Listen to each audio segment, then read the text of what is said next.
विठ्ठल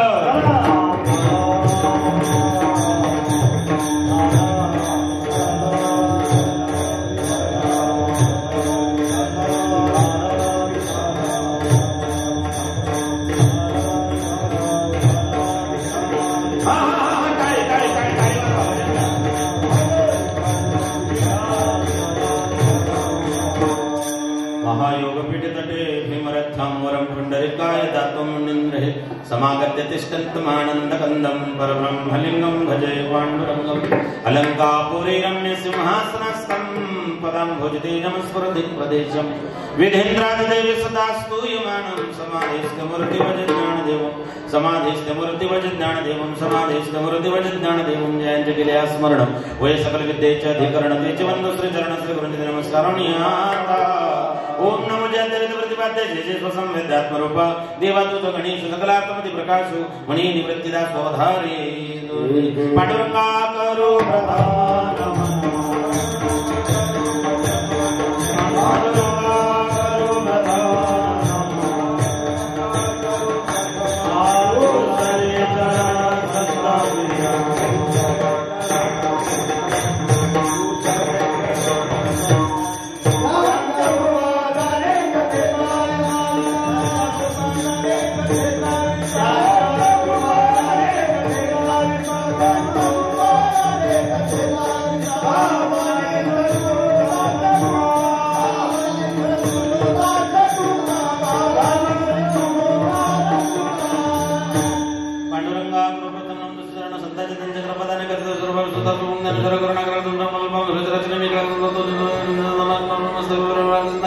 प्रतिवर्ष पंढरपुरात दर्शनाद्वारा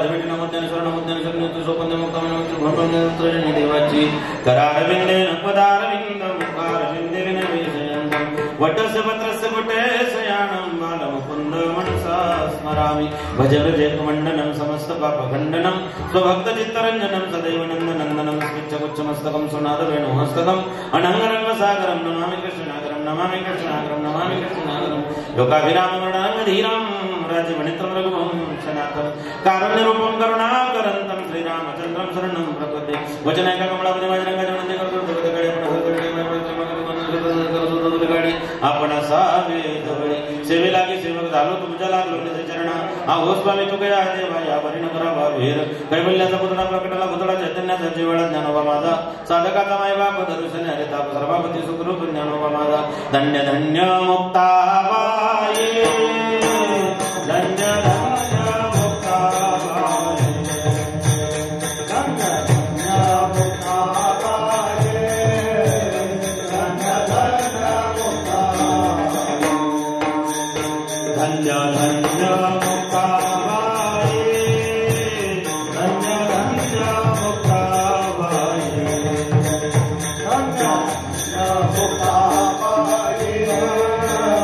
धन्य धन्य मुक्ताबाई तुमचे चरणी माझे डोळे तुमचे चरणी माझे डोळे तुमचे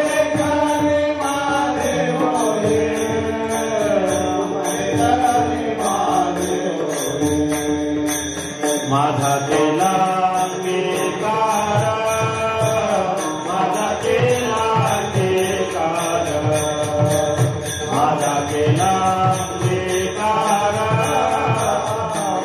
माझा केला अंगीकार माझा केला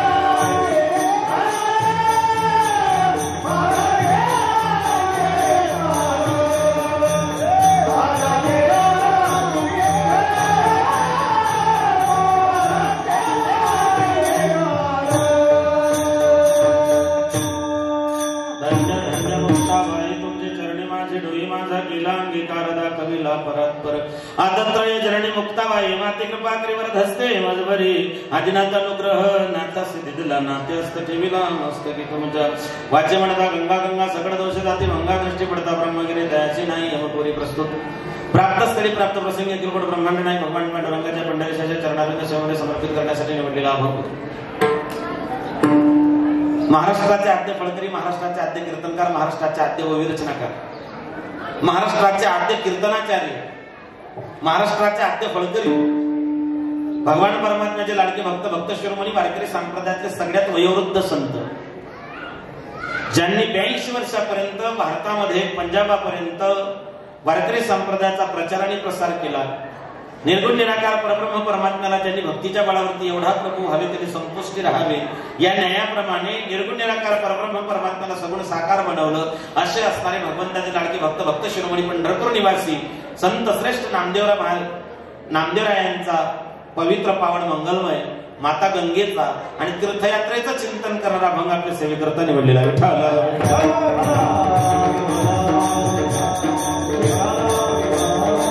कीर्तनारूपी सेवेला सुरुवात करण्या अगोदर अल्पसा परिहार देणं गरजेचं असा. आपल्या गावातील जवळजवळ 10 कुटुंब चारीधाम यात्रा संपन्न करून सुखरूप चारीधामांची यात्रा करून या ठिकाणी आपल्या वैदिक परंपरेनुसार आपल्या धर्मशास्त्रानुसार तीर्थयात्रा केल्यानंतर मावंदे करायची पद्धत आहे. शास्त्राचा तसा संकेत आहे.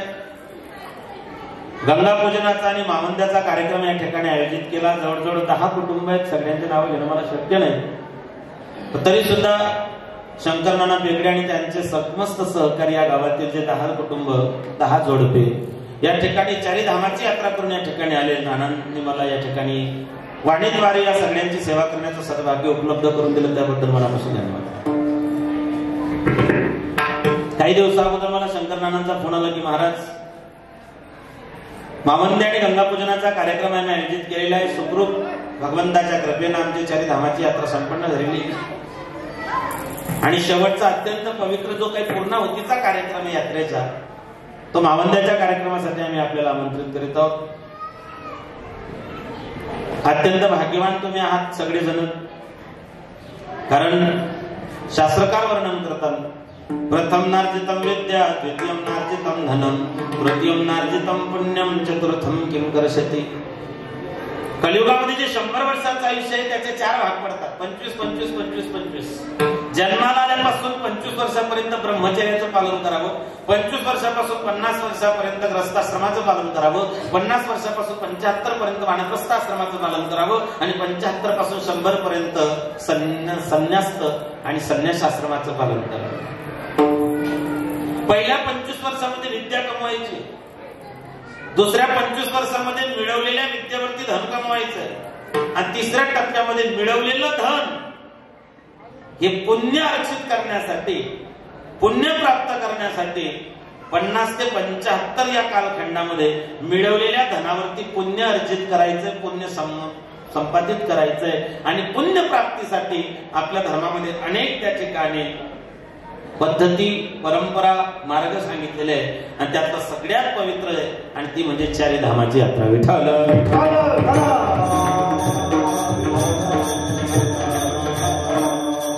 पूर्व पश्चिम उत्तर दक्षिण भारताच्या 4ही कोपऱ्यावरती 4 धाम आहेत. बद्रीनारायण असतील, रामेश्वर असतील, जगन्नाथपुरी असतील किंवा द्वारका असतील. आपल्या धर्मामध्ये 4 धाम आहेत. इरादे लाख बन जाते मगर टूट जाते हैं, इरादे लाख बनते हैं और टूट जाते हैं. चारीधाम यात्रा वही करते हैं जिन्हें भगवान बुलाते हैं. संसारामध्ये अनेक इरादे, अनेक त्या ठिकाणी माणूस संकल्प करतो, येऊ करू जीव करू निकल गया क्या करू. आपल्या बऱ्याच गोष्टी असतात, सगळ्याच गोष्टी काही संपन्न होत नाही. चारीधाम असेल, सप्तमोक्षपुरी असतील, 12 ज्योतिर्लिंग असतील, अष्टविनायक असतील किंवा 108 देवीचे शक्तिपीठ असतील, या सगळ्याच्या काही यात्रा माणसाच्या जीवनात घडतात. ही भगवंताची कृपा असल्याशिवाय, शरीराची त्या ठिकाणी साथ असल्याशिवाय, घरामध्ये लक्ष्मीची कृपा असल्याशिवाय आणि स्वातंत्र्य असल्याशिवाय या सगळ्या गोष्टी जुळून येत नाही. या कुटुंबियांच्या जीवनामध्ये ते जुळून आलं. यांचं वाडवडिलांचं, वंशाचं, त्यांचं स्वतःचं पुण्य की त्यांना या सगळ्या गोष्टी या ठिकाणी प्राप्त झालेल्या आहेत. ही भगवंताची कृपा आहे, ईश्वराची कृपा आहे की त्यांना या गोष्टी सगळ्या त्या ठिकाणी प्राप्त झाल्यात. सगळ्यांनाही शक्य होत नाही. खरं सांगू का, चारीधाम तर माझेही झाले नाही. आता माझे 14 तारखेला द्वारकेची यात्रा आटोपली. एक द्वारका धाम झालं, अजून 3 धाम बाकी आहेत. होतील की नाही गॅरंटी नाही, शाश्वती नाही. त्याचं कारणच असं आहे, क्षणभंगुर नाही भरवा, क्षणभंगुर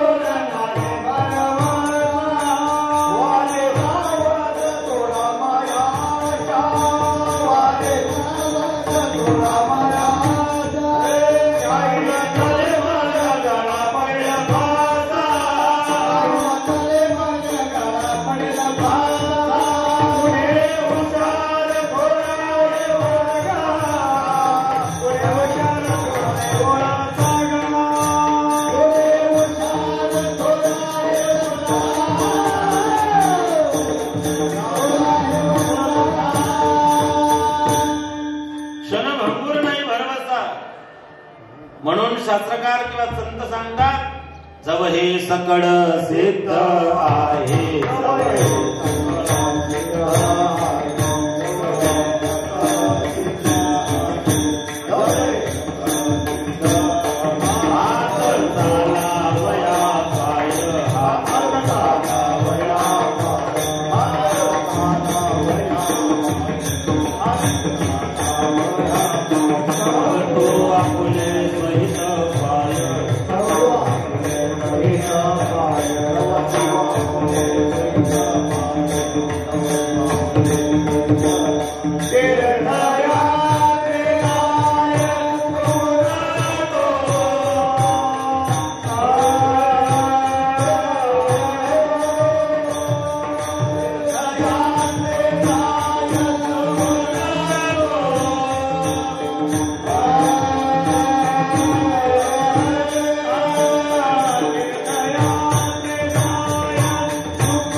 पाय तीर्थयात्रा जाय चुको नको जवसे काळ पुरी ठेला.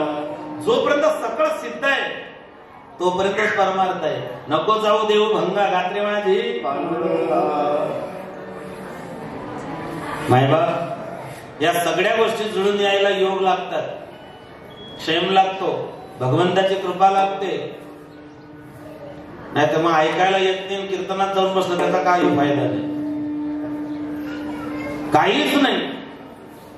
तसं या ठिकाणी एवढं पवित्र कार्य या ठिकाणी या कुटुंबियांनी केलेलं आहे. पूर्व पश्चिम उत्तर दक्षिण भारताच्या चारी कोपऱ्याला शंकराचार्यांनी 4 शक्तिपीठांची आणि शंकराचार्य पीठांची त्या ठिकाणी धर्मपीठांची स्थापना केलेली आहे. भारताच्या चारी कोपऱ्याला धर्म टिकवण्याकरता इसवी सन 6व्या शतकामध्ये परधर्मीयांचं आक्रमण अतिक्रमण झाल्या कारणामुळे हिंदू धर्माला ग्लानी येऊ नये म्हणून श्रीमद आद्य भगवत्पाद शंकराचार्यांनी भारताच्या 4 धामावरती 4 शंकराचार्य पीठांची स्थापना केलेली. द्वारकेला गेली तर शारदा पीठ आहे, कोल्हापूरला करवीर पीठ आहे. या सगळ्या ठिकाणी स्थापना करून धर्मरक्षणासाठी सायास या ठिकाणी या महात्म्यांनी केलेला आहे. मायबाप, 4 धामांची यात्रा पूर्वीच्या काळामध्ये अत्यंत खडतर मानल्या जायची.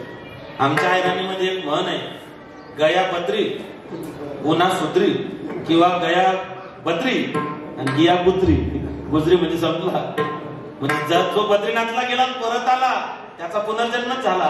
पूर्वी ते खरतड होतं. खरतड इतकं होतं 2013च्या प्रलयामधून जे लोक सुखरूप घरी आले त्यांना विचारा किती खरतड होतं. पण ही सगळी मंडळी खरंच भाग्यवान आहे, पुण्यवान आहे की कुठलाही त्रास न होता. आपल्या धर्मग्रंथांमध्ये एका ठिकाणी प्रमाणित, जीवनमुक्त ज्ञानी जरी झाले पावन देवतीर्थ भजन न सांगितले. ज्ञानोबारायांना तीर्थयात्रा करायची काही गरज नव्हती. तीर्थावरती ज्ञानोबारायांना जायची गरज नव्हती. ज्ञानोबाराय तीर्थावरती गेले ते पवित्र होण्याकरता नाही तर त्या तीर्थांना पवित्र करण्याकरता. श्रीमद भागवतामध्ये कथा आहे ती गंगेची, अभंगच गंगेचा आहे, गंगेवरतीच बोलणार आहे. जेव्हा भगीरथानं माता गंगेची प्रार्थना केली, मी पुढे त्याचा विस्तारपूर्वक त्या ठिकाणी चिंतन मांडले. भगीरथानं जेव्हा त्या ठिकाणी गंगेची प्रार्थना केली, गंगा माता प्रसन्न झाली. वरमरही म्हणले, माय तू प्रकट होऊन माझ्या पूर्वजांचा उद्धार कर. तेव्हा गंगेनं भगीरथाला 2 प्रश्न केले. भगीरथा, मी सत्यलोकातून मृत्यूलोकात येईल. मी जर सत्यलोकातून मृत्यूलोकात आले तर मी पाताळात छिद्र पाडून निघून देईल. माझा प्रवाह कोण धारण करेल? म्हणले, ते भगवान महादेव धारण करतील. आणि दुसरी गोष्ट गंगेनं भगीरथाला विचारली होती की भगीरथा, मी सत्यलोकातून मृत्यूलोकात आले, लोक माझ्यामध्ये स्नान करतील, आपलं पाप धुतील, त्यांचं पाप मला लागेल, मग मी मलिन होईल. माझ्या शुद्धीकरणाचं काय? तेव्हा भगीरथानं असं सांगितलं, नमामि गंगे हा प्रोजेक्ट आपण चालू करणार आहोत. मी शुद्ध, माझ्या शुद्धीकरणाचा त्या ठिकाणी उपाय काय? तेव्हा भगीरथानं सांगितलं, ताई, ज्याप्रमाणे पापी लोक तुझ्या स्नान करतील त्यांचं पाप तुला लागेल, तसं काही महात्मे सुद्धा येतील तुझ्या स्नान करतील, आणि त्यांनी स्नान केलं की त्या ठिकाणी तुझी पवित्रता पुन्हा पूर्ववत होईल. कारण गंगा पापम शशी तापम दैन्य कल्पस्तरस्तता.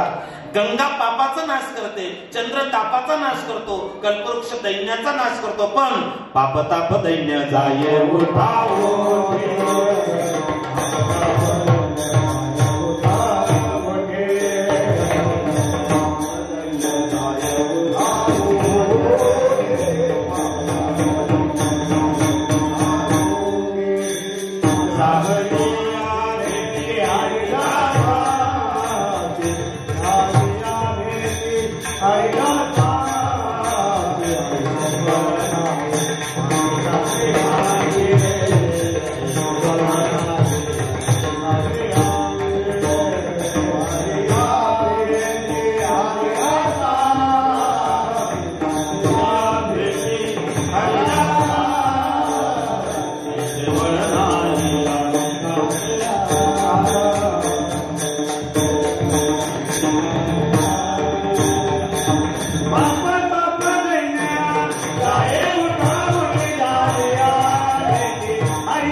गंगा फक्त पाप घालवते, चंद्र फक्त ताप घालवतो, कल्पवृक्ष दारिद्र्य घालवतो, पण पापताप दैन्य जाय उठावटे जाहलिया भेटे हरिदासांच्या.